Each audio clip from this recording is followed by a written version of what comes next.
Hello everyone, welcome you और स्वागत करता हूं एक बार फिर से हमारे यूट्यूब चैनल विस्डम वेल्थ में। और इस वीडियो में हम बात करने वाले हैं एक ऐसे बैंक की जो कि आने वाले टाइम में बहुत ही अच्छा रिस्पांस और रिटर्न्स दे सकता है।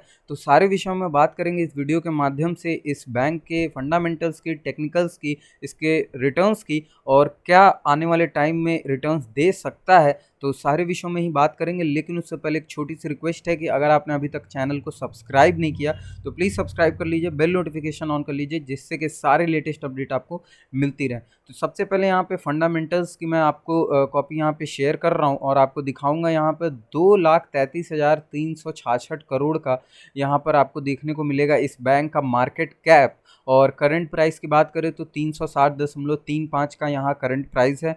52 वीक हाई लो आप मेरे माउस के कर्सर से आप देखिएगा, मैं समझाने की कोशिश करूँगा। 552 का यहाँ पे 52 वीक हाई है, 268 का यहाँ पर लो है। डिविडेंड की वहीं बात करें तो 0.28% डिविडेंड यील्ड है और सेल्स ग्रोथ जो है वो है 6.68% का सेल्स ग्रोथ। और यहाँ पे आरओसी यानी कि रिटर्न ऑन कैपिटल एम्प्लॉयड की बात करें तो 4.82% का रिटर्न ऑन कैपिटल एम्प्लॉयड है। और ROE which is return on equity 3.78% का यहाँ पर इक्विटी आपको देखने को मिलेगा, return on equity percentage wise.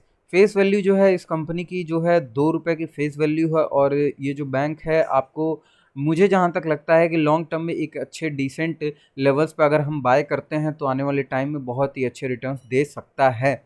Date to equity ratio की यहाँ बात कर लेते हैं तो 7.80 का यहाँ पे डेट टू इक्विटी रेशियो है इस बैंक का। और इसके अगर पूरे फंडामेंटल्स की मैं बात करूं तो ओवरऑल मॉडरेट है, मैं इतना अच्छा भी नहीं बोलूँगा। फिलहाल के सिचुएशन में पेंडेमिक सिचुएशन है, इस वजह से सारे ही स्टॉक, सारे ही बैंकिंग स्टॉक से लेकर चाहे कोई भी स्टॉक हो, सारे ही हिट हुए हैं। तो उसमें कहीं ना कहीं इनके भी मार्केट कैप गिरे हैं, मार्केट कैप बहुत कम हुआ है। लेकिन अपॉर्चुनिटी यही होती है जब मार्केट पूरी तरीके से कोलैप्स हो जाए या ऐसा फेज में आ जाए जहाँ पे करेक्शन देखने को मिले, तब हमको वहाँ पे अपॉर्चुनिटी ग्रैब करनी है और माल उठाना है। वही अपॉर्चुनिटी है कहीं ना कहीं बैंकिंग सेक्टर का, ये अच्छा दावेदार हो सकता है लॉन्ग टर्म पर्सपेक्टिव से। मैं इसीलिए बार बार रिपीट कर रहा हूँ, लॉन्ग टर्म पर्सपेक्टिव से बहुत ही डिसेंट रिटर्न्स दे सकता है। अब यहाँ पे बात कर लेते हैं इसके रिटर्न्स की, तो रिटर्न्स क्या है वो भी देख लेते हैं।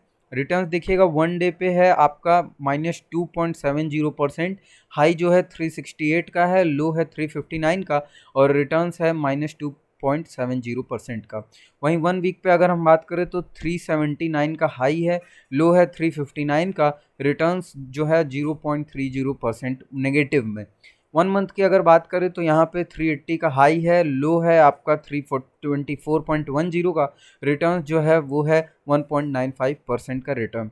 वन ईयर के बेसिस पे हम देखें तो वन ईयर के स्पैन पर तो जो हाई है 552.20 का, लो जो है 268.30, और रिटर्न जो है -15.51% का। जी हाँ, तो कहीं ना कहीं वन ईयर के स्पैन पे जो रिटर्न है वो है -15.51%।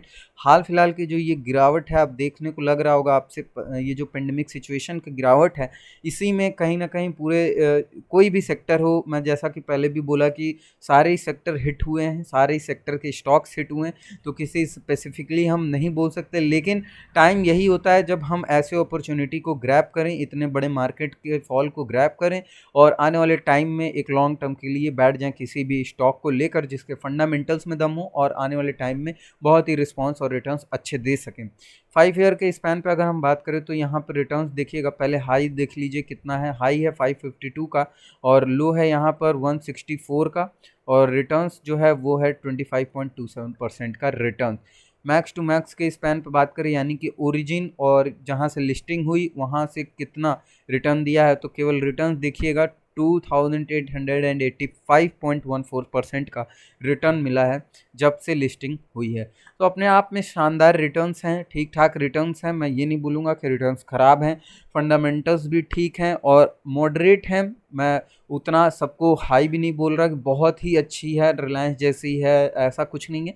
एक हम हमेशा से अपॉर्चुनिटी देखते हैं कि टेक्निकल्स के हिसाब से, फंडामेंटल्स के हिसाब से हम कौन से लेवल पर बाय कर सकते हैं नेक्स्ट आने वाले 2-3 महीने, या और भी लॉन्ग टर्म के पर्सपेक्टिव से जो एकदम लॉन्ग टर्म के हैं उनको तो फंडामेंटल्स के बेसिस पर ही चलना पड़ेगा, टेक्निकल्स को कम ही यूज़ करना पड़ेगा। लेकिन यहाँ पे सबसे पहले बात कर लेते हैं टेक्निकल्स की ही, और यहाँ पे देख लेते हैं 1 मंथ के चार्ट को। जब भी हम लॉन्ग पर्सपेक्टिव से देखते हैं कोई भी स्टॉक को, तो वहाँ पे हमेशा 1 मंथ के चार्ट को यूज़ करना है और उससे नीचे का कोई टाइम फ्रेम का चार्ट यूज़ नहीं करना है। 1 मंथ के चार्ट पर जिग जैग पैटर्न में अगर बुलिश है और ऊपर के डायरेक्शन में है स्टॉक, तो आने वाले टाइम में डेफिनेटली कुछ अच्छे रिस्पॉन्स दे सकता है स्टॉक, लेकिन वो भी टेक्निकल्स के हिसाब से और स्ट्रिक्ट एसएल के हिसाब से ही हमको बैठना है उसमें भी। अदरवाइज़ ये नहीं कि हमने ले लिया और मार्केट फॉल हो रहा है और लॉन्ग टर्म के पर्सपेक्टिव से हम लिए जा रहे हैं। डीएचएफएल भी बहुत लॉन्ग टर्म के पर्सपेक्टिव से था, सुजलॉन भी बहुत लॉन्ग टर्म के पर्सपेक्टिव से था, सब गिर के 2 रुपये के हो गए। तो एक स्ट्रिक्ट एसएल रखना है, चाहे वो कुछ भी स्टॉक हो, कोई भी हो, इवन वो रिलायंस ही क्यों ना हो। आपको हर लॉन्ग टर्म के ट्रेड में भी अपने जो कैपिटल है उसको एलोकेट करते रहना है अच्छे अच्छे स्टॉक्स में, अच्छे अच्छे फंडामेंटल्स और टेक्निकल्स की अपॉर्चुनिटी देख के। तो अब जिस हिसाब से यहाँ बात करें, हम यहाँ पर मैंने कुछ पैटर्न्स ड्रॉ किए हैं, 2 नीचे के साइड में एक सपोर्ट लाइन, ऊपर के साइड में एक रेजिस्टेंस लाइन। तो सपोर्ट अभी जो देखने को मिल रहा है वो है आपको यहाँ पर मैं आपको लेवल्स दिखा देता हूँ। सपोर्ट ये मैं पहले का थोड़ा सा, अब हाँ जी हाँ, 1 मंथ के चार्ट पर जो सपोर्ट है वो है 267 का सपोर्ट है, और यहाँ पर रेजिस्टेंस अभी फ़िलहाल के सिचुएशन में जो रेजिस्टेंस है वही फेस कर रहा है आईसीआईसीआई बैंक।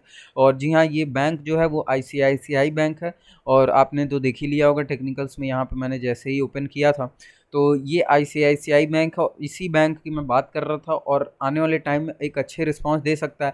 लेकिन अगर मार्केट फॉल होता है तो आपको कहाँ बाइंग करना है? बाइंग आपको इस लेवल पे करनी है 267 पे, जो कि बहुत ही डिसेंट सपोर्ट है इसका, और अगर इसको ब्रेक करता है तो आपको यहाँ पे व्यू जो है नेगेटिव हो जाना है, यानी कि कहीं कोई बाइंग नहीं करनी है, और यहाँ पे उसके बाद आपको किसी भी तरीके की बाइंग नहीं करनी है। और अगर यहाँ सपोर्ट लेता है, एक फॉल आता है ऐसे इस रूप में, मैं दिखा देता हूँ आपको थोड़ा सा डूडल करके।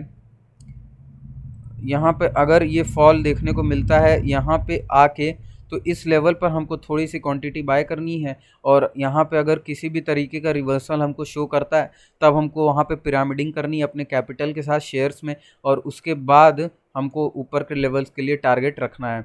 अदरवाइज़ अगर ये यहाँ पे नहीं ब्रेक कर पाता है और इसको नहीं सस्टेन कर पाता और ब्रेक कर जाता है नीचे के लेवल्स को, तो आपको यहाँ पर फिर यहाँ से हटा लेने में पोजीशन, और यहाँ से आपको देखना है 15% केवल अपने कैपिटल का एलोकेट करना है यहाँ पर देखने के लिए कि यहाँ पे सपोर्ट सस्टेनेबल है या नहीं है, और अदरवाइज नहीं करता है तो आपको तुरंत यहाँ से, अगर ब्रेक करता है तो एग्जिट हो जाना चाहिए। एसएल होना चाहिए आपको, ये वाला जो डिसेंट एक लेवल है इसका एसएल होना चाहिए, और इस लेवल से भी हो सकता है वापस हो सके, क्योंकि देखिए market is all about probability and implementation of proper knowledge.